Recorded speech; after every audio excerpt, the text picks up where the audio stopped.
పేదలకు సెంటు భూమి ఇవ్వరు, టీడీపీ ఆఫీసులకేమో ఎకరాలకు ఎకరాలు, బాబు సర్కార్ భూపందారం అంటూ ప్రధానమైనటువంటి కథనంగా ఒక కథనాన్ని ఇచ్చారు. నిజంగానే ఈ టీడీపీ ఆఫీస్కి ఎప్పుడు వచ్చినా సరే, ఇప్పుడు ఉదాహరణకి ఇక్కడ మనం తెలుసు కదా ఎన్టీఆర్ ట్రస్ట్, అది కూడా అప్పట్లో హుడా వాళ్ళ స్థలం అయితే ఆయన చంద్రబాబు గారు తెలివి వ్యూహాత్మకంగా దాన్ని తీసుకున్నారు. ఇప్పుడు కూడా ఈ ఎన్నేళ్ళు లీజులు తీసుకుంటున్నారట, 33 ఏళ్ళు తర్వాత పొడిగించుకోవటం.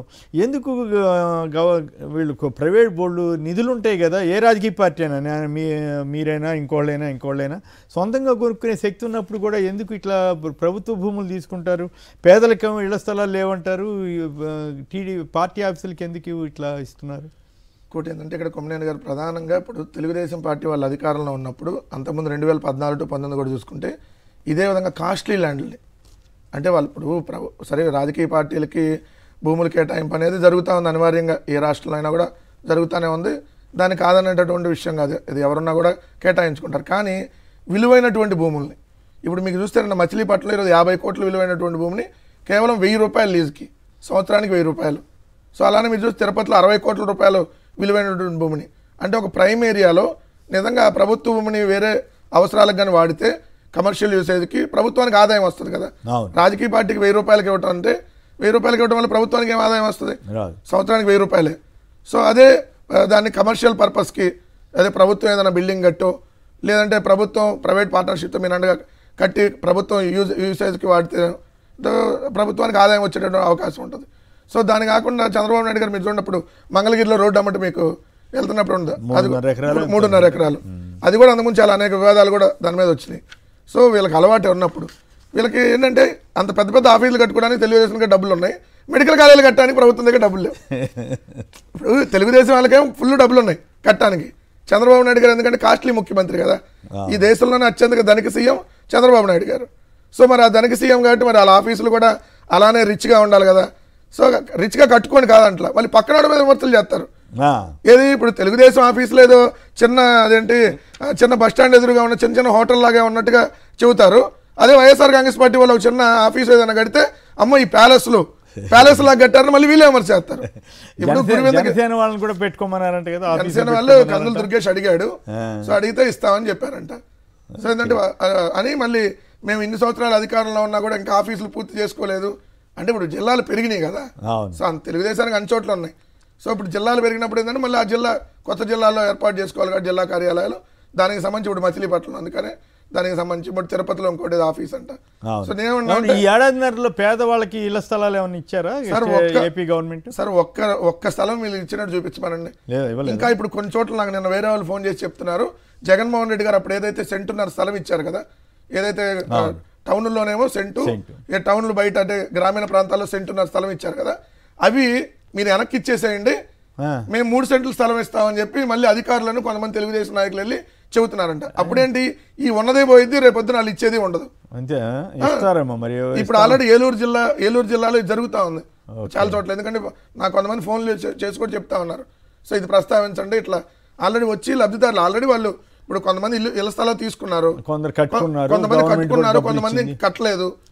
కట్టలేని వాళ్ళు ఏమంటున్నారు, ఇప్పుడు కట్టుకోకుండా ఉన్న వాళ్ళు ఏమంటున్నారంటే మీరు వెనక్కి ఇచ్చేయండి మళ్ళీ మేము 3 సెంట్లు ఇస్తామని చెప్పి తెలుగుదేశం నాయకులు అక్కడికి వెళ్ళి వాళ్ళందరినీ మీరు వెనక్కి ఇస్తే మేము 3 సెంట్లు ఇస్తామని. వాళ్ళు ఏంది అదేంది వీళ్ళు అసలు ఇస్తారో లేదు తెలియదు, ఉన్నది పోయింది కదా, ఇచ్చింది అనేది వాళ్ళ బాధ. అప్పుడు జగన్ గారి టైంలో స్థలాలు తీసుకుంటే పెద్ద స్కామ్ అయిదని విపరీతంగా దుష్ప్రచారం చేశారు. అసలు వాళ్ళు అట్లాగే ఇల్లు కట్టిస్తే దాని మీద ఇప్పుడు మేమే కట్టించామని చెప్పబోతున్నారు. జగన్మోహన్ రెడ్డి గారు 31,50,000 మందికి ఇళ్ల పట్టాలు ఇచ్చి ఇల్లు కట్టించేటటువంటి కార్యక్రమంలో 22 లక్షల ఇల్లు నిర్మాణాలను స్టార్ట్ చేస్తున్నారు. దాంట్లో 10 లక్షల ఇల్లు ఆల్రెడీ పూర్తయినాయి, 10 లక్షల ఇల్లు పూర్తయినాయి, మిగిలిన కూడా పూర్తి అవుతా ఉన్నాయి. తట్టు మీరు చూసారు కదా సార్, దాని కోర్టులకు వెళ్ళి అసలు ఇళ్ల పట్టాలు ఇవ్వకూడదు, వాళ్ళకి పూర్తి హక్కు ఉండకూడదు అని వెళ్ళారు. మళ్ళీ ఇప్పుడు అమరావతిలో అయితే ఇళ్ల స్థలాల మీద వెళ్తే జగన్ గారు మళ్ళీ సుప్రీంకోర్టు దాకా వెళ్ళారు, ఇళ్ల స్థలాలు ఇచ్చేశారు, మళ్ళీ ఇల్లు కట్టుకోకూడదని మళ్ళీ వెళ్ళారు కోర్టుకి. అప్పుడు ఇప్పుడు వీళ్ళు వచ్చినాక వెనక్కి తీసుకున్నారు.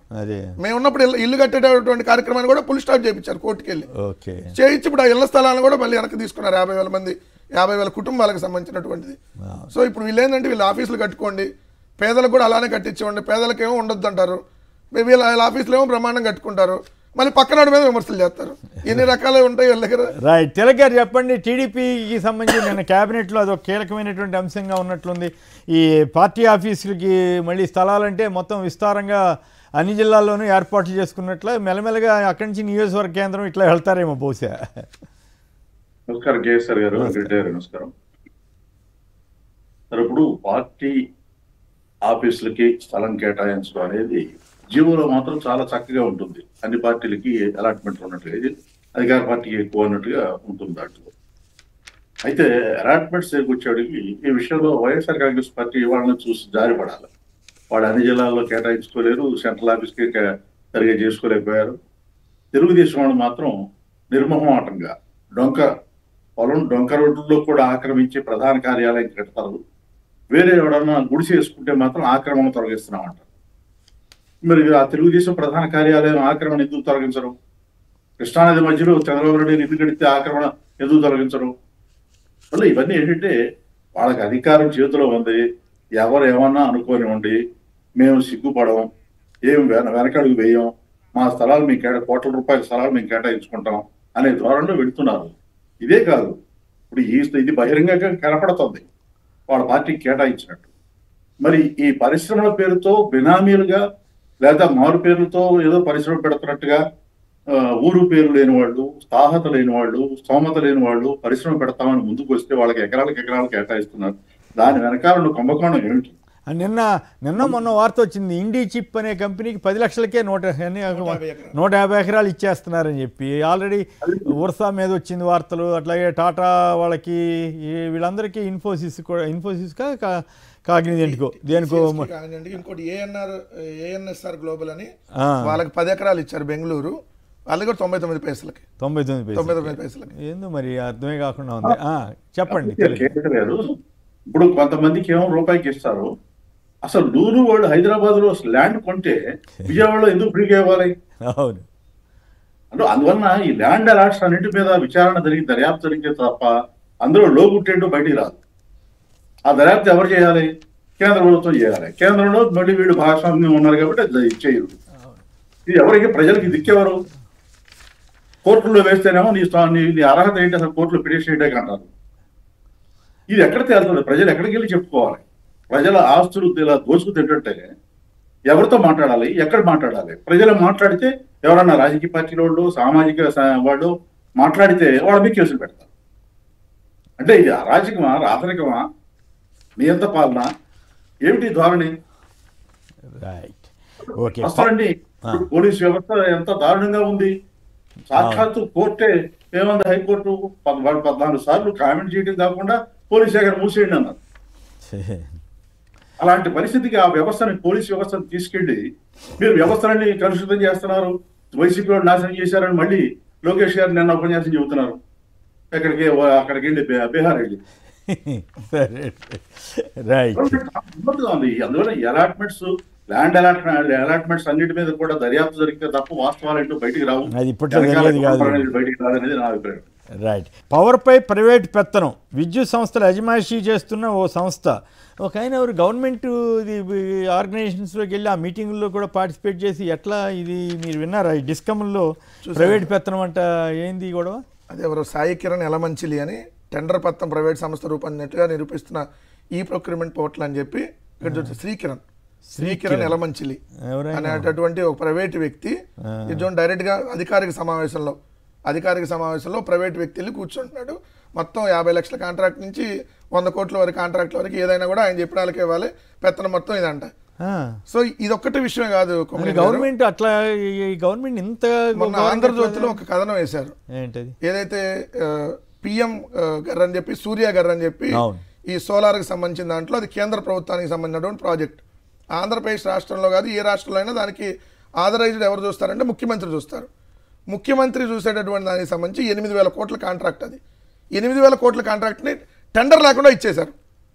8,000 కోట్ల కాంట్రాక్ట్ని పిఎం సూర్య గర్ అని ఒక 2 రోజులు వేశారు వరుసగా, మీరు చూస్తుంటారు. సో 8,000 కోట్ల కాంట్రాక్ట్ని ఎట్లా ఇస్తారు అసలు? మామూలుగా అయితే ₹1 కోటి కాంట్రాక్ట్ 2 కోట్లు అయితే అనుకోవచ్చు, కానీ 8,000 కోట్ల కాంట్రాక్ట్ని టెండర్ లేకుండా ఇవ్వటం ఒక పాయింట్.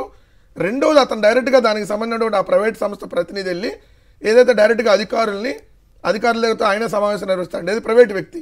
ఓకే, డైరెక్ట్గా వెళ్ళి ఇదిగో ఆయన అన్ని మీటింగులో కూర్చుంటాడు, ఆయన ప్రభుత్వ వాహనాన్ని కూడా వాడుతున్నాడని. ప్రభుత్వ వాహనాన్ని వెళ్ళి ఇది ప్రైవేట్ వ్యక్తి. ప్రభుత్వం ఎంత ఘోరంగా తయారవుతుంది సార్. వాళ్ళకి సంబంధించినటువంటి మనుషులకు అడ్డగోలుగా దోచిపెట్టే కార్యక్రమం మీరు చూసారు కదా. పవన్ కళ్యాణ్ గారి సినిమాలో హీరోయిన్ నటించిన ఆమెకు ప్రభుత్వ వాహనం ఇచ్చి పంపించారు. ఆ ముంబైలో హనీ ట్రాప్ నటి జత్వాని, ఆ జత్వానికి రాచమర్యాదలు చేసి విజయవాడ దుర్గ దర్శనాన్ని ఏది మంత్రులు ముఖ్యమంత్రి కల్పించేటువంటి దర్శనాలు కల్పించారు. అంటే వాళ్ళు అనుకున్నటువంటి మనుషులకి ఇక్కడ ప్రభుత్వంతో సంబంధం లేదు, ఏదంటే వాళ్ళకి పార్టీతో సంబంధం లేదు, లేకపోతే వాళ్ళకి అది పదవితో సంబంధం లేదు, వాళ్ళకి డైరెక్ట్గా ఏంటి రాచమర్యాదలు. ఇప్పుడు ఈ ప్రైవేట్ వ్యక్తి ఎలా కూర్చుంటాడు దాంట్లో, ఎలా ప్రభుత్వానికి సంబంధించిన దాంట్లో మీటింగ్లో ఓ ప్రైవేట్ వ్యక్తి ఎలా అధికారుల సమావేశంలో పొలిటికల్ గవర్నెన్స్ అన్నారుగా, అదేమో మీరు అన్నట్టు అదే ఉండొచ్చు. పొలిటికల్ గవర్నెన్స్ కాబట్టి వాళ్ళకి సంబంధించిన పొలిటికల్ వాళ్ళని పవన్ కళ్యాణ్ గారికి అర్థం కాలేదు, మరి అర్థమైనా కూడా ఆయన అన్నాడేమో. దాని మీద కూడా మళ్ళీ మనం మాట్లాడదాం. రైట్, లడ్డూ ప్రసాదంపై బాబు సర్కార్ కుట్ర, చంద్రబాబుది తిరుమల లడ్డూపై చంద్రబాబు దుర్మార్గ ప్రచారం అన్న అంబటి రాంబాబు. నిజంగానే ఒక పక్క విశాఖలో గోమాంసం మీద పిఠాపురంలో కల్తీ నెయ్యి కూడా వచ్చింది కదా, కల్తీ నెయ్యి ఒక పక్క ఘోరంగా జరుగుతూ ఉంటే ఎవరు బీజేపీ వాళ్ళు ఎక్కడ పిఠాపురంలో అనుకుంటే ఒక ఆయన ఎవరో హిందూ సంఘాలు ఆయన ఎవరో మాట్లాడారు. మరి సనాతన ధర్మం అని చెప్పే మన పవన్ కళ్యాణ్ గారు కానీ లేదా చంద్రబాబు నాయుడు గారు ఇంకేముంది మతానికి ఏదో జరిగిపోతుందని విపరీతమైన దుష్ప్రచారం చేశారు కదా ఆ రోజుల్లో. అయినా ఇప్పటికి కూడా తిరుపతి లడ్డు మీద అంత దారుణమైనటువంటి ప్రచారం, అసలు దాని సాక్ష్యం ఏమిటో ఆధారం ఏమిటో తెలియకుండా ఎవరో ఒకరిని పట్టుకురావటం, వాళ్ళతోటి బలవంతంగా చెప్పించడం, వాంగ్మూలం చెప్పించడం, మళ్ళీ వెంటనే ప్రచారం చేయటం. ఏమిటి తిరుమల లడ్డూని తిరుమల మరి భక్తులంతా కోట్లాది మంది భక్తుల మనోభావాల్ని దెబ్బతింటాయని కూడా లేకుండా ఒకప్పుడు జంతుకోమన్నారు, ఇప్పుడు రసాయనాలు అంటున్నారు. ఏంది ఇది, ఇంత ఘోరంగా వ్యవహరిస్తే ఎట్లా తిలక్ గారు? ఈ రకమైన దుష్ప్రచారం వల్ల తిరుమలకి అప్రతిష్ట రాదా? ఇప్పుడు వాళ్ళకి లోపల జరిగిన విషయాలు కూడా కొన్ని ప్రస్తావించాలండి ఈ సందర్భంలో. నిన్న లోకేష్ గారు హిందుత్వానికి ద్రోహం జరుగుతుందని మాట్లాడారు. ఏమన్నారు? హిందుత్వానికి ద్రోహం జరుగుతోందని, హిందూ మతానికి హిందుత్వానికి ద్రోహం జరుగుతోంది అన్నారు. మరి కనగల గుళ్ళోను కాళహస్తి గుళ్ళో క్షుద్ర పూజ చేసినప్పుడు ద్రోహం జరగలేదా? వెయ్యికాళ్ళ మండపం కూల్చేసినప్పుడు ద్రోహం జరగలేదా? విజయవాడలో 32 గుళ్ళు కూల్చేసినప్పుడు ద్రోహం జరగలేదా? ఎందుకు మాట్లాడతారు? పాత చరిత్ర అంతా మర్చిపోయి మాట్లాడితే అట్లా? పాత చరిత్ర సరే, ఇప్పుడు విశాఖపట్నంలో జరిగింది పెద్ద వార్త అయింది, అది తెలుగుదేశం వాళ్ళకి సంబంధించింది అని అదే చెప్తున్నాను. ఇప్పుడు బాపట్ల ఎమ్మెల్యే గారి అనుచరుడికి సంబంధించిన గోడౌన్ అది అని చెబుతున్నారు. దాంట్లో పెద్ద ఎత్తున గోమాంసం నిల్వ చేశారు. దాని గురించి అప్పుడు హిందుత్వానికి ద్రోహం జరగలేదా? ఇది ఎట్లా ఉందంటే ఒళ్ళంతా బురద పూసుకుని ఎదుటోడి మచ్చం చూపించినట్టుంది. ఇంత ద్రోహం. మరి ఇప్పుడు తిరుపతి లడ్డు విషయం చెప్పిన మా ఆరోపణ ఏంటి? సుప్రీంకోర్టులో సిట్ ఎందుకు వేశారు? సుప్రీంకోర్టు ఎందుకు కమిటీ వేసింది? అది అందులో జంతువుల మాంసం కలిసిందన్నారు. ఆ ఆరోపణ మీద విచారణ అన్నారు. ఇప్పుడు మళ్ళీ కల్తీ నెయ్యి అంటారు ఏంటి? ఆ ఆరోపణ గురించి సంబంధించి మాట్లాడాలి కదా. అదే నేను ఆ రోజుకి నోటికి ఏది వస్తే అది మాట్లాడటం, జనాన్ని మభ్య పెట్టే మోసం చేయడం, ఇవన్నీ కూడా అలవాటు అయిపోయింది. ఈ రకంగా ఈ ధోరణిలో మాట్లాడితే ప్రజలు నమ్ముతారని అనుకుంటే ఇప్పుడు ఒక స్థాయి దాటిన తర్వాత మనం నిజం చెప్పినా కానీ ప్రజలు నమ్మరు. ఆ స్థాయి ఇప్పుడు దాటిపోయారు తెలుగుదేశం పార్టీ వాళ్ళు. బీజేపీ వాళ్ళు కళ్ళు మూసుకుని ఎప్పుడో ఒకసారి గుర్తొచ్చినప్పుడు జగన్ హయాంలో ద్రోహం జరిగిందని చెప్తూ ఉంటారు. అది వాళ్ళకి ఏమిటో మరి అర్థం కాదు. నిద్రమత్తులో లేస్తారో లేకపోతే ఎప్పుడైనా గుర్తొచ్చినప్పుడు మాట్లాడతారో మరి అర్థం కాదు. అది ఇంకో విచిత్రం కాదు. సనాతన ధర్మం అని చెప్పే పవన్ కళ్యాణ్ గారు విశాఖపట్నం ఎందుకు వెళ్ళలేదు? పిఠాపురంలో తన సొంత నియోజకవర్గంలో జరుగుతున్న దాన్ని ఎందుకు ఖండించలేకపోయారు? మరి అక్కడికి ఎందుకు వెళ్ళి మెట్లు గడటాలు ఇవన్నీ ఎందుకు చేయలేకపోయారని కొంత సోషల్ మీడియాలో అనేక చోట్ల పోస్టులు పెడుతున్నారు. సో ఈ పరిస్థితి పైగా ఇంకో ఘోరం ఏంటంటే, ఇందాక రామ్నాథ్ గారి వీడియో విన్నాను, దేశవ్యాప్తంగా కూడా 2019-24 మధ్య తిరుమల లడ్డు తిన్నారా అంటూ ఒక అన్యాయపు ప్రచారం చేస్తున్నారంటే ఎవరికి ద్రోహం చేస్తున్నట్టు? తిరుమలకి భక్తులకి ద్రోహం చేస్తున్నట్లా? తిరుమలేశ్వరుడికి ద్రోహం చేస్తున్నట్లా? ఇవన్నీ ఎందుకు ఇట్లా చేస్తున్నారు? ఎవరు ఇట్లాంటి దుష్ప్రచారం చేస్తున్నారు? నిజంగా భక్తి మీద నమ్మకం ఉన్న వాళ్ళు ఇట్లా చేస్తారా అనే ప్రశ్న వస్తే ఏం చెప్తారు తిలక్ గారు? ఇప్పుడు ఆయన సనాతన ధర్మం వదిలేసినట్టుగా కాషాయ వస్త్రాలు ఇట్లా మామూలు హీరోలాగా ప్యాంటు షర్ట్ వేస్తున్నాడు. చెప్పే మాటలకి ఇప్పుడు సీజ్ ది షిప్ అని కాకినాడ వెళ్ళి అన్నారు. ఆ తర్వాత బియ్యం ఎగుమతి జరుగుతూనే ఉంది, అక్రమ రవాణా రేషన్ బియ్యం. నెల్లూరు నాయకులు అయితే జనసేన మీద ఆరోపణ చేశారు. చేస్తే నాదెండ్ల మనోహర్ గారు వెళ్ళి ఎవరు బయట పెట్టారు? ఇది మంత్రి నారాయణ గారు. నాదెండ్ల మనోహర్ గారు మీ డిపార్ట్మెంట్ గురించి మాట్లాడమంటారా, మా డిపార్ట్మెంట్ గురించి ఎందుకు మాట్లాడుతున్నారా అన్న బెదిరించారు. అందువల్ల ఇప్పటికీ ఆ నా రేషన్ బియ్యం ఎగుమతి జరుగుతుంది. మరి సీజ్ ది షిప్ అని షో చేశారు, అది అయిపోయిందా? దాంట్లో ఎన్నో ఆరోపణలు బయటకు వస్తున్నాయి, ఎన్నో ఎన్నో ఎన్నో రకాలుగా చెప్తున్నారు. దాంట్లో ఏదో పట్టించుకోకుండా ఉండటం కోసం ఏదో జరిగిందని. ఇప్పుడు అది అయిపోయింది. ఇక ఇప్పుడు కొత్తగా ఇప్పుడు ఈ ఎర్రచందనం మొదలైంది. ఎక్కడ 100 కోట్ల రూపాయల అక్రమాలు జరుగుతున్నాయి అక్కడ పవన్ కళ్యాణ్ గారు వాడిపోతున్నారు. ఏమిటి ఇందులో అంతరార్థం ఏంటి, ఆంతర్యం ఏంటి, తెరవనికి గూడుపుటాని ఏంటి?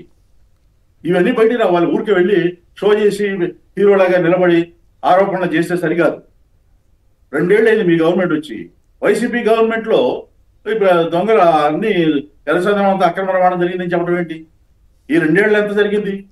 ఎక్కడ పట్టుకున్నారు, ఎవరు అమ్ముతున్నారు? ఎక్కడ కర్ణాటక వెళ్తే ఈయన కథ చెప్పారట.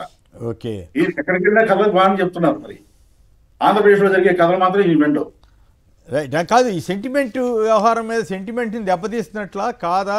ఈ రకంగా దేశవ్యాప్తంగా కూడా ప్రచారం చేయాల్సిన అవసరం వచ్చింది. ఎవరికి వచ్చింది అవసరం? ఈ రకంగా తిరుమలని ఎందుకు చేస్తున్నారు? విశాఖ ఎందుకు వెళ్ళలేదు పవన్ కళ్యాణ్ గారు? దీంట్లో 2 ఆస్పెక్ట్స్ అండి. ఒకటి బీజేపీకి దగ్గర కావడానికి, హిందూ మతం గురించి మాట్లాడి. 2 ఆ హిందూ మతం గురించి మాట్లాడి జగన్ గారికి ఆయన హిందూ కాదని ప్రచారం చేయడం. ఇప్పుడు జగన్ గారు హిందూ కాదని ప్రచారం చేసే ముందు మీరు హిందువులను నిరూపించుకోవాలి కదా. కనకదుర్గమ్మ గుళ్ళో అమ్మవారి కిరీటం దొంగతనం జరిగితే నకిలీ కిరీటం పెట్టారు. ఎవరు హిందువులు? దాన్ని చెప్పడానికి ఉదాహరణ చాలా ఉన్నాయి. ఊరికే వాళ్ళకి ఏదో మీడియా ఉంది కదని పదే పదే మాట్లాడుతున్నారు. కానీ హిందుత్వానికి ఎవరు ద్రోహం చేస్తున్నారు? గుళ్ళో విగ్రహం తీసుకొచ్చి నడి రోడ్డు మీద పెట్టింది ఎవరు? రాముడు విగ్రహం తలనరికింది ఎవరు?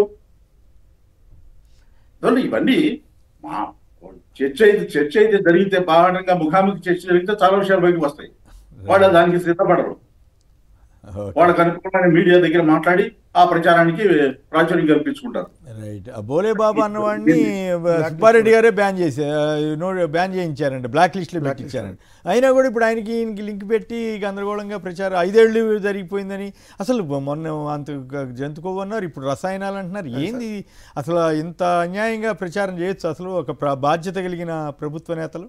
కొమ్మినేని గారు ఇక్కడ ఎవరితో మనం ఆటలాడకూడదో వాళ్ళతోనే ఆటలాడుతూ ఉన్నాడు చంద్రబాబు నాయుడు గారు. కలియుగ ప్రత్యక్ష దైవం వెంకటేశ్వర స్వామితో తెలుగుదేశం పార్టీ నాయకులు ఆటలాడుతున్నారు.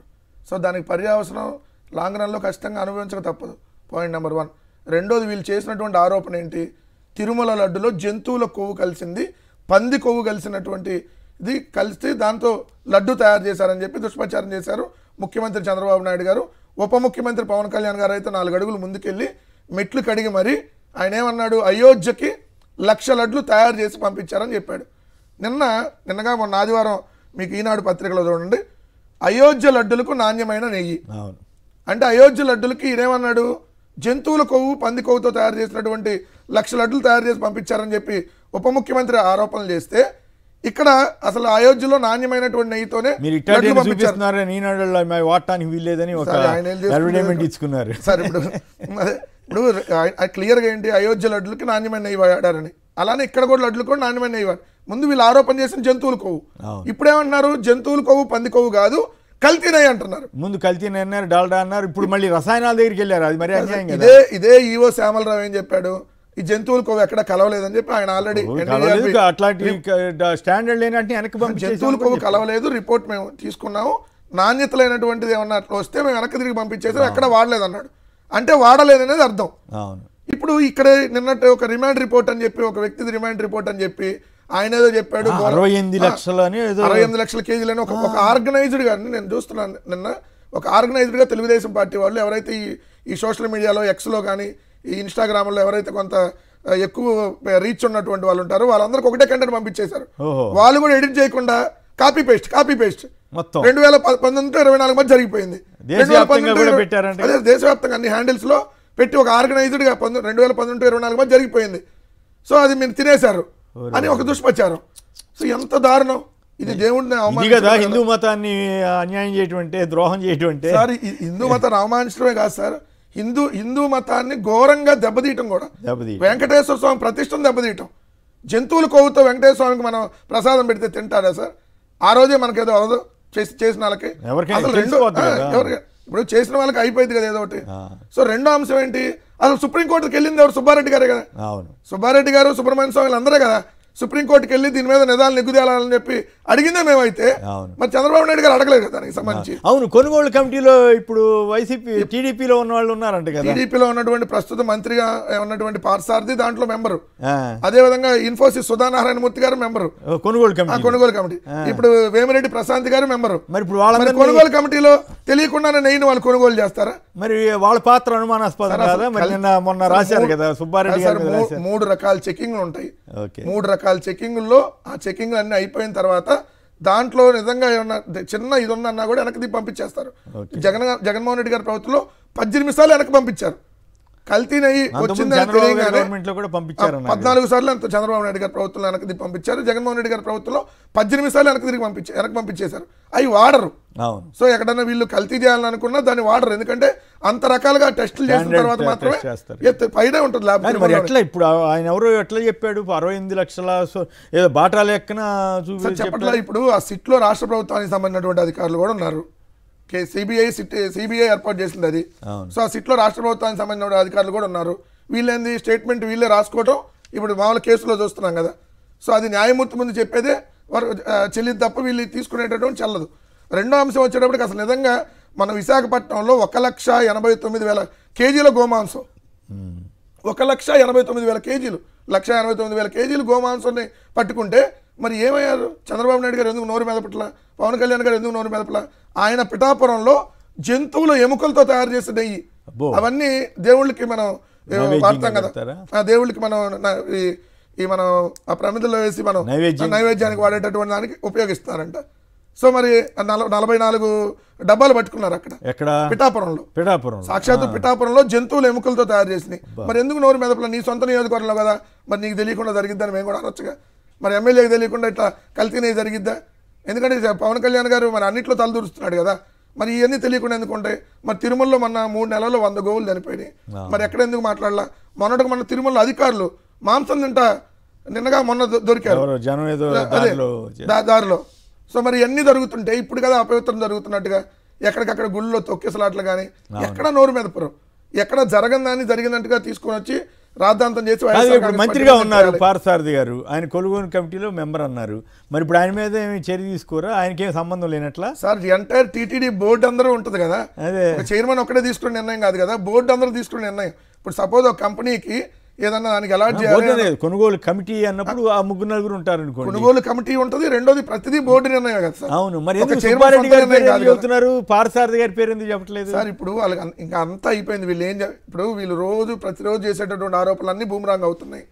సో ఇప్పుడు ఏం చేయాలి? ఇంక మళ్ళీ ఈ అంశాన్ని తీసుకొని వచ్చి మళ్ళీ వేయాలి. మొదట్లో వేశారు, తర్వాత అప్పుడు వైఎస్ఆర్ కాంగ్రెస్ పార్టీ విపరీతమైన దుష్ప్రచారం చేశారు, తర్వాత అడ్డంగా దొరికిపోయారు చంద్రబాబు నాయుడు గారు. మళ్ళీ ఇప్పుడు ఏంటి, దీన్ని మళ్ళీ అడ్డం పెట్టుకొని మళ్ళీ రాజకీయం చేయాలి. సో దేవుడితో రాజకీయాలు చేస్తే చంద్రబాబు నాయుడు గారు అది మీ ఖచ్చితంగా దానికి తగినటువంటి ప్రాయశ్చిత్తం అనుభవిస్తారు. ఇప్పటికైనా జంతువుల కొవ్వు, కల్తీ నెయ్యి ఇలాంటి మాటలు మాట్లాడకుండా ఇప్పుడైనా తిరుమల వెంకటేశ్వర స్వామి దగ్గరికి వెళ్ళి చెంపలేసుకొని తప్పు చేశాయని చెప్పి ఇప్పుడైనా ఒప్పుకుంటే ఏదన్నా రేపొద్దున మీకు భవిష్యత్తు ఉంటుంది తప్ప లేకపోతే ఉండదు. ఎందుకంటే చాలా దారుణం సార్. 140 కోట్ల హిందువులకు సంబంధించినటువంటి అంశం. మీరు బోలేబాబా డైరీ అని బోలేబాబా మాయ అని రాశారు వారి పేపర్లో. ఇది బోలేబాబా మాయగా చంద్రబాబు నాయుడు మాయ. చంద్రబాబు మాయతో ఇక్కడ అందరూ ప్రజలందరినీ వైఎస్ఆర్ కాంగ్రెస్ పార్టీ మీద వ్యతిరేకత తీసుకునేట్టుగా చేయాలనేటువంటి ఆలోచనతో పన్నినటువంటి ఒక కుట్ర. అవును, లేకపోతే అంత అవసరం వచ్చింది దేశంలో ఉన్న ఇన్ఫ్లుయెన్స్ అందరికి తిరుమలకు కూడా అప్రతిష్ట కదా ఇది సార్. హిందువులకు సంబంధించి జగన్మోహన్ రెడ్డి గారు ఉన్నప్పుడే శ్రీవాణి ట్రస్ట్ అనేది పెట్టింది. ఉన్నప్పుడే 3,800 ఆలయాల నిర్మాణాలు స్టార్ట్ అయినాయి. అప్పుడే 1,500 ఆలయాల నిర్మాణాలు జగన్మోహన్ రెడ్డి గారు ఉన్నప్పుడే పూర్తి చేశారు. మీరు విజయవాడలో గుళ్ళు కూల్స్తే 40 గుళ్ళు జగన్మోహన్ రెడ్డి గారు కట్టించారు. మరి ఇవన్నీ జగన్మోహన్ రెడ్డి గారు దూపదీప నైవేద్యాలకి ఏదైతే టెంపుల్స్కి డబ్బులు ఇవ్వటం అని కాదు, ఇవన్నీ జగన్మోహన్ రెడ్డి గారి హయాంలో వస్తే ఆయనేమో హిందూ మత ద్రోహిగా బూట్లేసుకొని పూజలు చేస్తాడు చంద్రబాబు నాయుడు గారు. అనేక సందర్భాలు మనం చూసాం. గుళ్ళు కూల్చిన చంద్రబాబు నాయుడు గారు. ఇన్ని అపవిత్రాలు జరుగుతుంటే ఈయనేమో హిందూ మత ఉద్ధారకుడిలాగా నిన్న నారా లోకేష్ గారు ట్వీట్లు. సో నారా లోకేష్ గారు ఒక ఇన్ఫ్లుయెన్సర్ వీళ్ళందరినీ పెట్టుకోండి సార్, ఒక దుష్ప్రచారం చేస్తా ఉన్నారు, దయచేసి ప్రజలు హిందూ మత భక్తులు గమనించమని కోరుతా ఉన్నాం. రైట్. పూర్ణచంద్రరావు గుంటూరు నుంచి. పూర్ణచంద్రరావు నమస్కారం, మాట్లాడండి. నమస్కారం అండి. ఇప్పుడు సమాజంలో బలహీనుడికి ఏదన్నా వ్యక్తిగతంగా ఇబ్బందులు వస్తే బలవంతుడి దగ్గర పోయి రక్షణ కోరతాడండి. అవును. అటువంటిది ఇప్పుడు వెంకటేశ్వర స్వామిని హిందూ మతాన్ని అంత పరిశ్రమ చేయటానికి ఇంత కుట్రలు చేస్తున్నప్పుడు ఆయన కాపాడుకునేటప్పుడు మనకేంటి అని చెప్పి భక్తుల్లో ఒక చెడు అభిప్రాయం వచ్చింది కదండి. అవును. మరి ఆయన కాపాడుకోలేడు, ఆయన శిక్షించలేనప్పుడు మనకేం రక్షణ కొంటాడని చెప్పి హిందూ మతాన్ని ఎంత దేవుడు పరీక్షిస్తూ ఉంటాడు కదా సార్.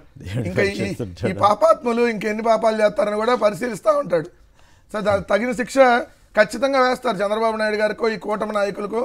ఎందుకంటే దేవుడితో రాజకీయాలు చేసి దేవుడికి జంతువులు కొవ్వు పంది కొవ్వుతో ప్రసాదం పెట్టాను ఎవడన్నా మనిషి అని నోటు తెరిచి మాట్లాడతారు సార్. ఇంత దారుణంగా మాట్లాడితే ఖచ్చితంగా వెయిట్ అండ్ సీ అండి. దానికి తగిన ప్రాయశ్చిత్తం ఈ కూటమి ప్రభుత్వం అనుభవించక తప్పదు. రైట్.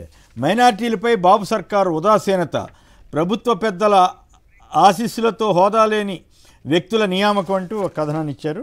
కార్పొరేట్లకు 1000 కోట్లు ఇస్తారు, మాకెవరా రాయితీలంటూ ఎస్సీ ఎస్టీ పారిశ్రామికవేత్తలు ఆందోళన దిగుతున్నారు.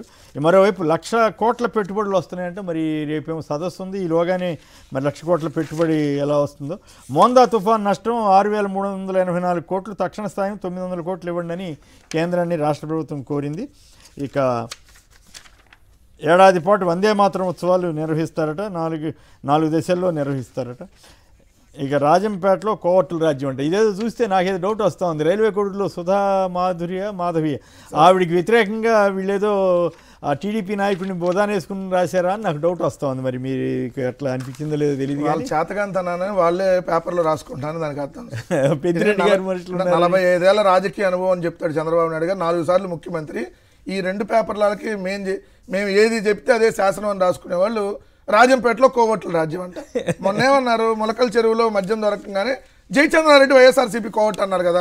మరి ఇప్పుడు వరకు ఎందుకు అరెస్ట్ చేయాలి జయచంద్రారెడ్డిని? ఎందుకు మీరు తప్పించారు? మా కోవట్ అయితే సుధామాధవ్ అన్నాడు. ఇప్పుడు అది రెండో అంశం సార్. ఫస్ట్ ఇప్పుడు మీరు తంబాలపల్లి నియోజకవర్గంలో వీళ్ళు ఆరోపించింది ఏంటి? జయచంద్రారెడ్డి పెద్దిరెడ్డి గారు కోవట్ అని ఆరోపించినప్పుడు మరి ఇప్పుడు వరకు ఎందుకు జయచంద్రారెడ్డిని మీరు అరెస్ట్ చేయాల?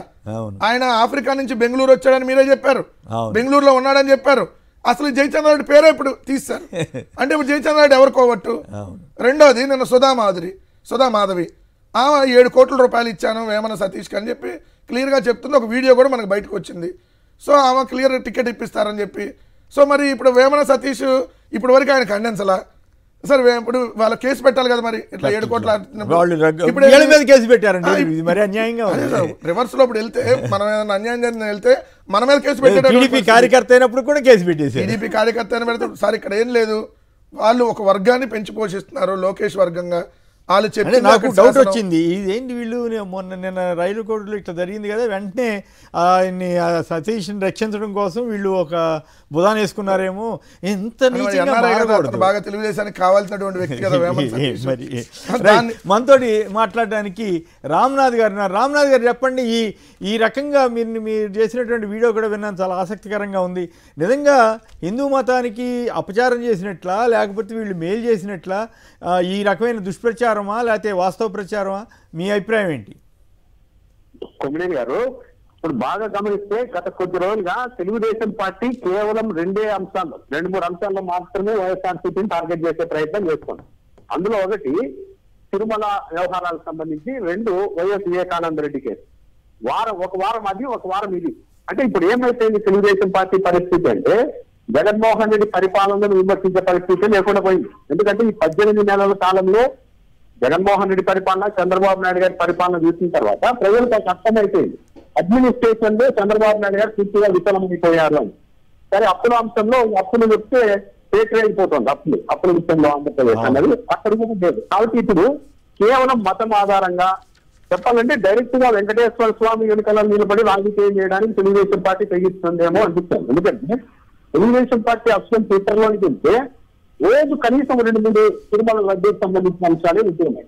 ఇది చాలా దారుణమైనది. నిన్న చూస్తే నేషనల్ స్థాయిలో జాతీయ స్థాయిలో ఎవరు ఆర్గనైజ్ చేసినట్టుగా పెద్ద పెద్ద ఫాలోవర్స్ ట్విట్టర్ లో లక్షల మంది ఫాలోవర్స్ ఉన్న వాళ్ళ అకౌంట్లలో ఈ లడ్డూకి సంబంధించి ఒకే కంటెంట్ కనీసం ఒక లైన్ కూడా మార్చకుండా మొత్తం పోస్ట్ చేశారు వందల అకౌంట్లను. ఇలా ఎందుకు జరిగింది అనేది ఆలోచిస్తే నిశ్చితంగా ఈ ట్విస్టును ఎవరు పంపించారు ఆర్గనైజ్ చేస్తున్న వాళ్ళు ఈ తిరుమల లడ్డూకి ఇటువంటి వాటి మీద సంబంధించి కేసులు పెట్టాల్సింది, ఇంత దుష్ప్రచారం చేస్తారా అని చెప్పి. ఎవరో వాళ్ళ నాకు తెలిసి ఏం జరుగుతుందంటే కొమ్మినేని గారు ఆ ట్విట్టర్లలో ఈ పోస్ట్ చేసిన వాళ్ళందరికీ కూడా ఎవరో ఎక్కడి నుంచో ఒకే ఒక్కరు వాట్సాప్ లో పంపించుంటారు. వాళ్ళు ఏమనుకుంటారు మాకు మాత్రమే ఎక్స్క్లూజివ్ గా ప్రత్యేకంగా పంపారేమో అని చెప్పి ఎవరికి వాళ్ళు అనేసుకొని పోస్ట్ చేసినట్టుగా ఉన్నారు. వీళ్ళందరినీ ఎవరో ఆర్గనైజ్ చేస్తూ ఉన్నారు, దాని వల్ల ఇది జరుగుతోంది అన్నది కూడా. పైగా ఈ బోలే బాబా అనే దాని డైరీని బ్లాక్ లిస్ట్ లో పెట్టింది 2022లో వైవి సుబ్బారెడ్డి గారు చైర్మన్ గా ఉన్నప్పుడే. ఒకవేళ వాళ్ళు వీళ్ళు కుమ్మక్కైతే అసలు బ్లాక్ లిస్ట్ లో ఎందుకు పెడతారు, దర్యాప్తు ఎందుకు ఆదేశిస్తారు? పైగా ఆ రోజు ఇంటికి సంబంధించి ఇతర కొనుగోళ్లకు సంబంధించిన కమిటీలో ప్రస్తుతం ఐఎన్టీఆర్ మంత్రిగా ఉన్న పార్థసారథి గారు సభ్యులుగా ఉన్నారు, వేమిరెడ్డి ప్రశాంత్ రెడ్డి గారు తెలుగుదేశం పార్టీ ఎమ్మెల్యే ప్రశాంత్ రెడ్డి గారు కూడా మెంబర్ గా ఉన్నారు. మరి వాళ్ళ జీవితంలో జరుగుతాయా? చైర్మన్ అయితే మాత్రం అన్ని చేయలేరు కదా, బోర్డులో పెడితే ప్రతిదీ నిర్ణయం తీసుకుంటారు. పైగా ఈ మొత్తం ఈ కల్తీకి సంబంధించిన నెయ్యి ఆ ట్యాంకర్లన్నీ ఎప్పుడు బయటపడినాయి? తెలుగుదేశం పార్టీ అధికారంలోకి వచ్చిన తర్వాతే బయటపడ్డాయి. ఆ టైంలోనే గుర్తించారు. కాబట్టి ఇప్పుడు దొరికింది కాబట్టి గత 5 ఏళ్ళు ఇదే జరిగిందని ఎలా చెప్తారు? ఒకవేళ అలా జరిగిందని చెప్పాలి అనుకుంటే 2014-19 మధ్య తెలుగుదేశం పార్టీ అధికారంలో ఉన్నప్పుడే 15 సార్లు ఇలాంటి అంటే నాణ్యత లేని నెయ్యి ట్యాంకర్లను వెనక్కి పంపించారు. ఇది కూడా తిరుపతిలో అలిపిరి దగ్గర పరీక్షలలో పాస్ అయిన తర్వాతనే ప్రతి నెయ్యి ట్యాంకు కొండ మీదకి వెళ్తుంది, ఆ తర్వాత లడ్డు చేస్తారు. తెలుగుదేశం పార్టీ హయాంలో 15 సార్లు వెనక్కి పంపించారు, వైసీపీ హయాంలో 18 సార్లు వెనక్కి పంపించారు. అంటే ఇది ఎప్పుడైనా వచ్చినప్పుడు అక్కడ గుర్తించి వెనక్కి పంపించడం అనేది టీడీపీ హయాంలో జరిగింది, వైసీపీ హయాంలో కూడా జరిగింది. కానీ ఒక హైపోథెటికల్ ఇంకా దిగ్భ్రాంతికరమైన అంశం ఏంటంటే ఫస్ట్ దీన్ని చంద్రబాబు నాయుడు గారు జంతువుల కొవ్వు కలిపారు అంటూ మొదలు పెట్టారు. కానీ ఈరోజు ఎక్కడా కూడా జంతువుల కొవ్వు అన్న మాటే వాడడం లేదు. మొన్న ఈనాడు పత్రికలోనే డైరెక్ట్ రాశారు, మన పవన్ కళ్యాణ్ గారు అయోధ్యకు పంపిన లక్ష లడ్డూల్లో కూడా ఇదే కలిపారని రాశారు. కానీ మొన్న ఈనాడు వాళ్ళు ధృవీకరించారు, అయోధ్యకు పంపిన లక్ష లడ్డూల్లో ఎలాంటి కల్తీ జరగలేదు అని నిర్ధారించారు. అంటే ఇప్పుడు పవన్ కళ్యాణ్ గారికి క్షమాపణ చెప్పాలి కదా, పవన్ కళ్యాణ్ గారేమో నిర్ధారించారు. ఇప్పుడు చంద్రబాబు నాయుడు గారు క్షమాపణ కాదు, మద్యానికి సంబంధించి నకిలీ అనో కల్తీ అనే పదం వాడితేనే కేసులు పెడుతున్నారు. ఇప్పుడు వీటి మీద అసలు కేసులు లేవు, ఏమి లేవు, అడిగేవాళ్ళు లేరు. ఏందో అరాచకంగా అయిపోయింది కదా ప్రభుత్వం. అంటే కొమ్మినేని గారు వాళ్ళకి ఏ పాయింట్లు దొరకడం లేదు. కేవలం 2029 ఎన్నికల సమయంలో కూడా అంటే ప్రజలకి పబ్లిక్ లైఫ్ తో పెద్దగా సంబంధం లేని హైపోథెటికల్ గా ఉన్న అంశాల ఆధారంగానే వైసీపీని టార్గెట్ చేయాలన్న ఉద్దేశంతో ఉన్నారని అర్థమవుతుంది. ఈ అంశాన్ని మళ్ళీ 2029 ఎన్నికలకు కూడా తిరుమతి లడ్డు, తిరుపతి వ్యవహారాలు, వైఎస్ వివేకానంద రెడ్డి కేసు, షర్మిలా గారి కేసు ఇవే పెట్టి నడపాలని చూస్తున్నారు. కానీ వాళ్ళకంటూ అటాక్ చేయడానికి ఏది కనిపించడం లేదు వైసీపీ మీద. ఒక విధంగా నిస్సహాయ స్థితిలో తెలుగుదేశం పార్టీ రాష్ట్ర ప్రభుత్వం ఉంది. ప్రతిపక్షాలు ఎదుర్కొనే విషయంలో రైట్ అండి. ఓకే, మీ వాయిస్ ఏదో కట్ అయినట్టుంది. సుధాకర్ రెడ్డి గారు కాణిపాకం నుంచి. సుధాకర్ రెడ్డి గారు నమస్కారం, మాట్లాడండి సంక్షిప్తంగా. కొమ్మినేని గారు నమస్కారం, మీకు ప్యానెల్లో ఉన్న సభ్యులందరికీ నమస్కారం. నేను ఈ మధ్యనే ఒకసారి తిరుమలకి వెళ్ళాను కొమ్మినేని గారు. ఓకే, అక్కడ వెళ్ళేటప్పుడు టోల్ గేట్ దగ్గర పర్ఫెక్ట్లీ చెకింగ్ అనేది చాలా వరకు తక్కువ. ఎందుకంటే ఇప్పుడు హెల్మెట్ ధరించాలి తప్పకుండా కొండ మీదకి వెళ్ళాలంటే అంటారు. వాళ్ళు ఏం చేస్తారంటే అక్కడ చెకింగ్ చేసేవాళ్ళు అంటే ఫార్మాలిటీస్ కోసం హెల్మెట్ ఉంటే చాలు, మీరు శిరస్సు వేసుకున్నారా లేదని కూడా అడగడం లేదు. చర్చది కాదు కదా, చర్చది కాదు. సెంటిమెంట్ రాజకీయాల్లో ఎవరు మతానికి ద్రోహం చేస్తున్నారనే దాని మీద జరుగుతూ ఉంది. లోటుపాట్లు ఇవన్నీ ఎప్పుడు ఏ గవర్నమెంట్ ఉన్నా ఏదో ఒకటి ఉంటానే ఉంటాయిలే, కానీ ఆ ఇష్యూ అది కాదు. ఇదే ఘటన జగన్ వాహనం వల్ల జరిగి ఉంటే పచ్చ ఛానళ్ళు రోజుల తరబడి డిబేట్లు పెట్టి రచ్చరచ్చ చేసేవి. పవన్ కారు ఢీకొని మహిళకు గాయాలు. నిజంగానే ఆశ్చర్యం కదా. అప్పుడు జగన్ గారు కారులో ప్రయాణిస్తున్న జగన్ గారి మీదే కేసు పెట్టారు కదా, కేసు పెట్టాలని ప్రయత్నం చేశారు కదా. అంటే ఇక్కడ అసలు ముందు ఏంటంటే జగన్మోహన్ రెడ్డి గారి కారు కాదు అది, జగన్మోహన్ రెడ్డి గారి కాన్వాయ్లో జరిగింది. జగన్మోహన్ రెడ్డి గారి కాన్వాయ్లో జగన్ గారి కంటే ముందెళ్ళినటువంటి వెహికల్ కానీ ఆయన కారు జరిగినట్టుగా కూడా చేశారు కదా. ఒక మార్ఫింగ్ వీడియో నీళ్ళు క్రియేట్ చేసి క్లియర్ గా తలకాయ రబ్బర్ అని తెలిసిపోతుంది. ఇట్లా తిరిగినట్టుగా ఆ కారు కింద పడి ఒకటి తీసుకొని వచ్చారు వీడియో. ఏమైంది ఇప్పుడు వరకు దాని మీద? మరి ఇప్పుడు వరకు దాని మీద అంటే అది వాళ్ళు తీసుకొచ్చిన ఫేక్ వీడియో అని అర్థం కదా. రెండు జగన్ గారికి సంబంధం లేకుండా జగన్మోహన్ రెడ్డి గారి మీద కేసు పెట్టడంతో పాటు జగన్ గారి కారును కూడా సీజ్ చేశారు. మరి ఇప్పుడు డైరెక్ట్ గా ఇది ఉప ముఖ్యమంత్రి పవన్ కళ్యాణ్ కారే. సరే, కారు కింద పొరపాటును పడింది అని అనుకుంటే కనీసం ఆయన వాళ్ళ పరామర్శించాడా, లేదంటే వాళ్ళకి సంబంధించి ఈ కేసు పెట్టాలి కదా ఈరోజు.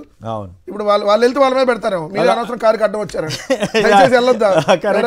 ఏమో అనే వారు ఉన్నారు 32 సంవత్సరాలు మహిళకు సంబంధించి. సో ఆమె జరిగింది హాస్పిటల్, ఆమె ట్రీట్మెంట్ తీసుకున్నా ఉంది. మీరు వెళ్ళి పవన్ కళ్యాణ్ మీద కేసు పెట్టమాకండి, ఎందుకంటే మీ మీద రివర్స్ లో పెడతారు. లేనిపోని రిస్క్ మళ్ళీ మీరు తీసుకోవద్దు, ఎందుకంటే ఈ ప్రభుత్వం పోలీసులకు ఒకప్పుడు చాలా ప్రతిష్ఠ ఉండేది, కానీ ఎందుకు ఇట్లా అయిపోతున్నారు వాళ్ళు? ధర్మబద్ధంగా ఉండండి, ఎవరు తప్పు చేస్తే వాళ్ళు చాలా దారుణంగా వ్యవహరిస్తున్నారు. చెప్పాను ఇప్పుడు మొన్న సవేందర్ రెడ్డి విషయంలో గంజాయి కావచ్చు, లేదా తారక్ విషయంలో మహిళల అక్రమ రవాణా అని, పిల్లలు ఎంత దారుణం అంటే ఇప్పుడు నార్మల్ సోషల్ మీడియా కేసులు పెడితే అరెస్ట్ వస్తాయి కాబట్టి కొన్ని చోట్ల ఫోక్సో కేసులు పెడుతున్నారు. ఎంత దారుణం చూడండి, సంబంధం లేకపోయినా ఇది ఇదంతా కూడా గవర్నమెంట్ మీద రెడ్ బుక్ ఇవన్నీ వచ్చిన వాళ్ళ మీద కూడా పడతాయి కదా. ఈ ప్రభుత్వాన్ని ఎవరన్నా ప్రశ్నిస్తే ఆ ప్రశ్నించేటటువంటి గొంతును అనగదొక్కాలి. ఇప్పుడు సాక్షి మీద ఎన్ని కేసులు ఉన్నాయి? హైయెస్ట్ కేసులు మీడియా మీద, సాక్షి మీడియా మీద నాకు తెలిసి ఏ మీడియా మీద కూడా ఏ ప్రభుత్వాన్ని కేసులు పెట్టి ఉండదు. సో హైయెస్ట్ కేసు ఈరోజు సాక్షి మీద. ఎందుకంటే సరిగ్గా చిన్న విషయం, ఇప్పుడు మేము కూడా దాంట్లో బదులు 27 మందికి నోటీసులు ఇచ్చినట్లు ఇది కర్నూలు బస్సు ప్రమాదంలో బెల్ట్ షాపుల్లో పూడి శ్రీహరి గారు మన మీడియా పిఆర్ఓగా ఉన్నారని చెప్పి ఆయన మీద కూడా కేసు పెట్టారు. ఏం చెప్పాలి? దారుణమైనటువంటి కేసులు పెడతా ఉన్నారు. అయ్యా చంద్రబాబు గారి గతంలో ఇంత అధ్వానంగా ఆయన పాలన ఉందని మేము మా అప్పుడు కూడా లోపాలు ఉండొచ్చు, లేకపోతే ఏమి ఉండొచ్చు, కానీ ఇంత అరాచకంగా అయితే లేదు.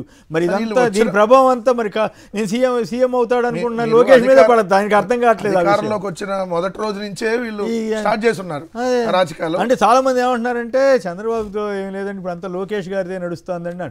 లోకేష్ ఇటువంటిప్పుడు హుందాగా ఉండి మంచి పేరు తెచ్చుకోవాలి, కానీ ఈ దిక్కు ఆయనే చెప్పాడు కదా సార్, నేను మూర్ఖున్నాను ఒక సందర్భంలో ఆయన చేస్తాం. రైట్. ప్రజల ఆస్తి వివాదాల్లో తలదూరుస్తున్న ఎమ్మెల్యేలు వారు రాజీ పడతామన్నా వీరు ససేమరా అంటున్నారు. ఒక ఎమ్మెల్యే విషయం తెలిసి గట్టిగా హెచ్చరించారు, ఏ పార్టీ ఎమ్మెల్యే అయినా తప్పుగా చేస్తే కఠినంగా వ్యవహరించండి. మంత్రివర్గ సమావేశంలో ముఖ్యమంత్రిని కోరిన పవన్ కళ్యాణ్ అంట. ఇది ఆసక్తికరంగానే ఉంది. కాకపోతే పాపం పొలిటికల్ గవర్నెన్స్ అంటే ఆయనకు కూడా తెలియదంట. పొలిటికల్ గవర్నెన్స్కే ప్రాధాన్యం ఇవ్వాలని ముఖ్యమంత్రి విస్తృతార్థంలో చెబుతుంటే కొందరు అధికారులు దాన్ని వారికి అనుకూలంగా మార్చుకుంటున్నారని పవన్ కళ్యాణ్ గారు అన్నారు. ప్రజలు చిన్న పని కోసం వారి వద్దకు వెళ్ళినా స్థానిక ఎమ్మెల్యే నాయకులు చెబితేనే చేస్తామంటున్నారని, దాంతో ప్రజల్లో వ్యతిరేకత వస్తుందని పవన్ కళ్యాణ్ గారు అన్నారు. దానికి చంద్రబాబు గారు ఇచ్చిన సమాధానం ఏంటంటే ఇన్ఛార్జి మంత్రులు కంట్రోల్ చేయాలని చెబుతున్నారు. మరి అంటే ఆయన చేతిలో లేదా ఏంది? ఇది ఎమ్మెల్యేల పెత్తనం పెరిగిపోతుందని పవన్ కళ్యాణ్ గారు అన్న వార్త. అయితే ఎమ్మెల్యేలు కొందరైతే ఇది మాది గవర్నమెంటే అధ్వానంగా ఉన్నప్పుడు మా మీద పడతారేంటని వాళ్ళు అంటున్నారట. సో తిలక్ గారు చెప్పండి, ఏమిటి పొలిటికల్ గవర్నెన్స్ అంటే పవన్ కళ్యాణ్ గారికి తెలీదా? ఎమ్మెల్యేల దందాలు ఇప్పటివరకు తెలీదా? మొన్న స్వయంగా ఆయన శ్రీకాళహస్తిలో ఆయన పార్టీ నాయకురాలకే అంత అవమానం జరిగితే, అంత ఘోరం జరిగితే ఆయన పట్టించుకొని ఆయన ఇప్పుడు సడన్గా ఎందుకు ఆయనకి ఇంత ఆసక్తి కలిగింది? ఏ ఎమ్మెల్యేని ఆయన హెచ్చరించాడు?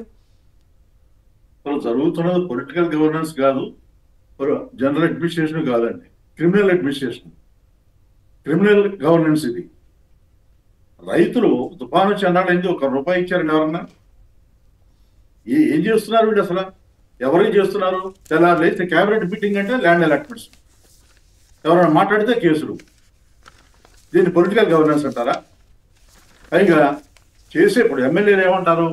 చేసే తప్పులన్నీ మీరు చేస్తున్నారు, హామీలు అమలు జరపలేదు, అక్రమాలన్నీ మీరు చేస్తున్నారు, అవినీతి అంతా మీ దగ్గర జరుగుతుంది.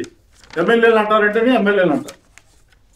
ఎమ్మెల్యేలు మొత్తం పెత్తనం అంతా వీళ్ళిద్దరి దగ్గర పెట్టుకుని లోకేష్ గారి దగ్గర అంటే చంద్రబాబు గారి దగ్గర ఇన్ఛార్జ్ మంత్రులు కంట్రోల్ చేయాలంటారు. ఇన్ఛార్జ్ మంత్రులు ఏం చేస్తారు? వాళ్ళకి ఏమైనా పెత్తనం ఉంది అసలు? వాళ్ళు మాట్లాడడానికి లెక్క చేస్తున్నాడా? అందువల్ల అసలు పార్టీ మీదే కంట్రోల్ లేదు. మీకు 35% మంది ఎమ్మెల్యేల మీద మీకు ఆరోపణలు చేశారు, మీరు నోటీసులు ఇచ్చారు. అది కూడా సరే, అది ఒక హాస్యాస్పదం అనుకోండి. ఇది CMRF చెక్కులు ఇవ్వలేదని, 1వ తారీఖు వెళ్ళి పెన్షన్లు ఇవ్వలేదని, అది పెద్ద హాస్యాస్పదం. జనానికి మభ్యపెట్టేందుకు. అందువల్ల అది కాదు అసలు పాయింట్. మీ ఎమ్మెల్యేల్లో ఎంతమంది మీద ఆరోపణలు వచ్చినాయి, ఎంతమంది ప్రజల్లో తిరుగుతున్నారు, ఎంతమంది మీ మాట వింటున్నారు, మీరు డోర్ టు డోర్ వెళ్ళి ప్రచారం చేయమన్నారు మీరు చేసే పనుల మీద ఎంతమంది వెళ్ళారు, వాటి మీద చర్య తీసుకోండి.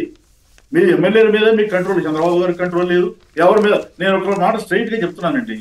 ఇప్పుడు కొలికిపోడి ఆయన తిరువూరు ఎమ్మెల్యే గారు స్ట్రైట్ గా ఆరోపణలు చేశారు కేసిరెడ్డి చిన్ని గారి మీద, ఎంపీ గారి మీద.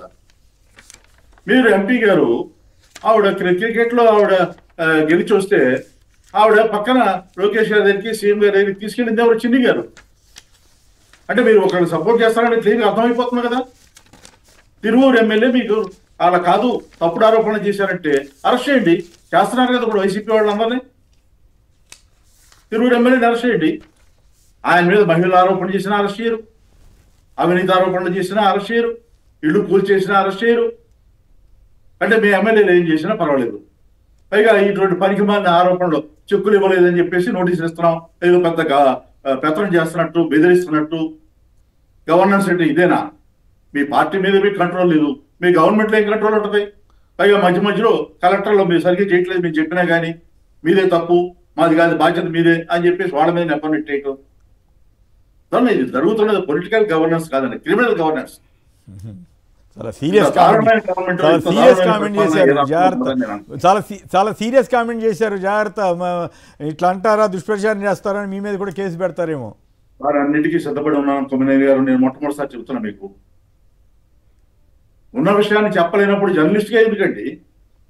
నేనేమో TV5 ABMలో మాట్లాడినట్టు మాట్లాడట్లేదుగా, పచ్చి కూతురు మాట్లాడట్లేదుగా, మహిళల్ని కించపరచట్లేదు కదా. నేను ఉన్న విషయం మాట్లాడుతున్నాను, కాదని చెప్పమన్నాడే. నేను చెప్పిన విషయాలు ఇంకా కొన్ని విషయాలు చెప్తాను, వాడు కాదని డిబేట్ రమ్మన్నాడు. ఎక్కడ అన్యాయం అండి ఇది? ఎవరు మాట్లాడితే వాళ్ళని అరెస్ట్ చేయడమా? బెదిరింపులా? ఇది పొలిటికల్ గవర్నెన్సా? అట్లా అయిపోయింది పరిస్థితి. ఏంటంటే కొంతమంది పోలీస్ అధికారులు వాళ్ళు నిజంగానే జగన్ గారు విమర్శిస్తుంటారే పచ్చ చొక్కా వేసుకున్నట్టుగా, అంతకంటే ఘోరంగా కూడా కార్యకర్తల కంటే కూడా ఘోరంగా మళ్ళీ పేర్లు పెట్టమని లేనిపోయిన తలనొప్పి మాకెందుకు వచ్చింది కూడా. పేర్లు చెప్పొద్దు, ఆయనకి మీకు ఏదైనా తగాదా ఉంటే మీరు చూసుకోండి, కానీ మళ్ళీ పేర్లు చెప్పొద్దు. అదే కాదు అసలు. మరి అటువంటి వాళ్ళ మీద విమర్శించినప్పుడు అని జాగ్రత్త పడాలి కదా వాళ్ళు. ఆ జాగ్రత్త పడి ఇట్లాంటి లేకుండా ధర్మబద్ధంగా ఉండండి. వైసీపీ వాళ్ళు తప్పు చేస్తే వాళ్ళని చర్య తీసుకోండి, తెలుగుదేశం వాళ్ళు తప్పు చేస్తే అసలు తప్పే కాదన్నట్లు.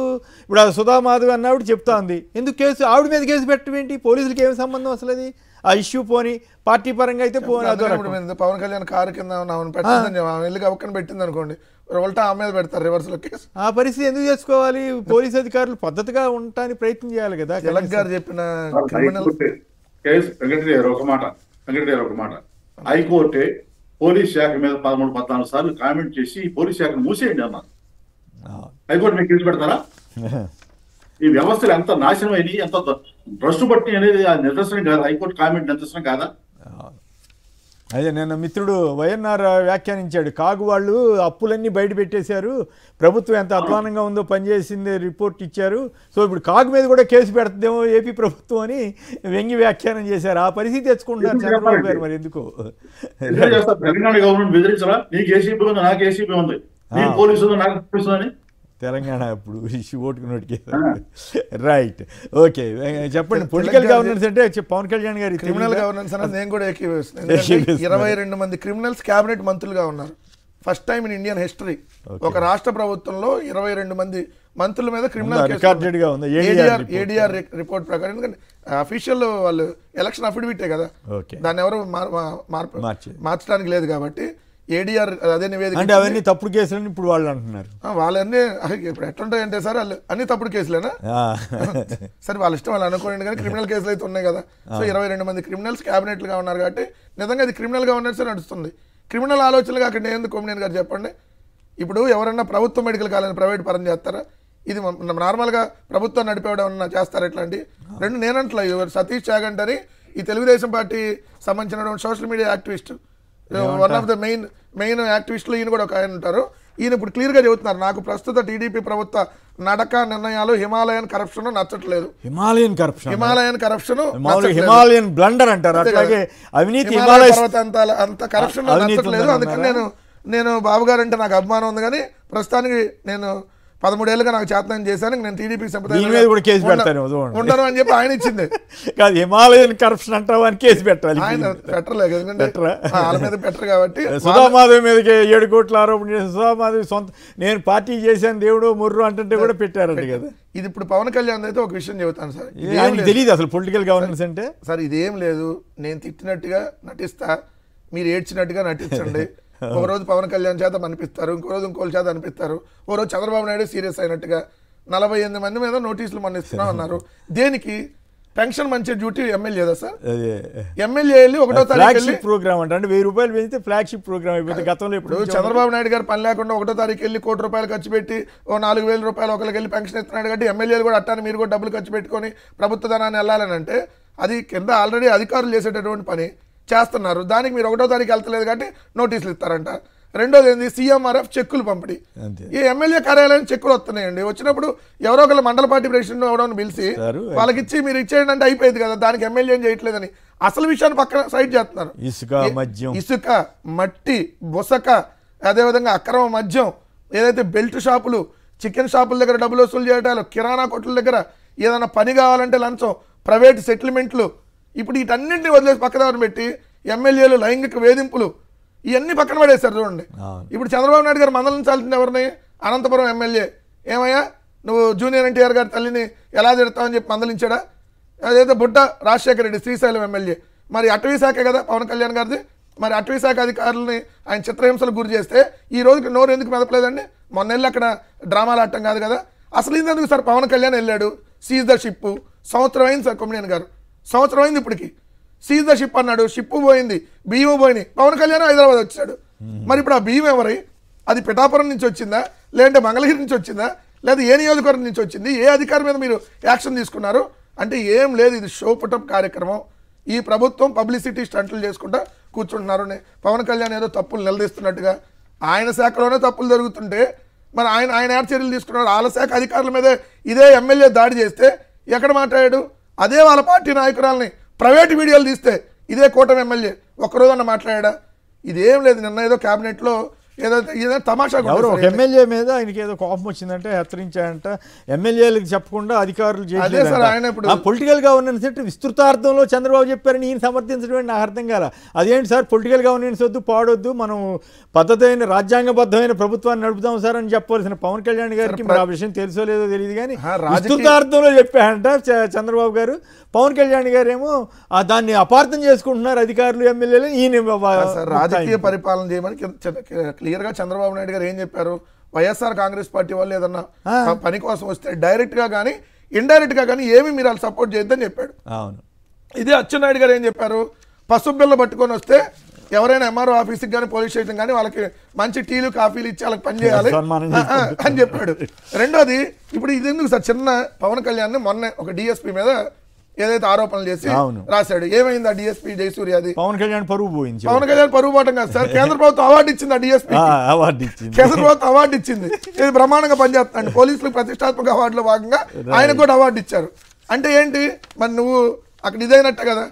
సో ఈ పవన్ కళ్యాణ్ గారు ఊరక స్టేట్మెంట్లు ఇవ్వడానికి షో పుటప్ చేయడానికే ఉంటారు. పవన్ కళ్యాణ్ అవసరమైతే వీళ్ళే ఇది మాట్లాడిస్తారేమో సార్, మాట్లాడించి పవన్ కళ్యాణ్ ని డిగ్రేడ్ చేయడానికి చూస్తారేమో.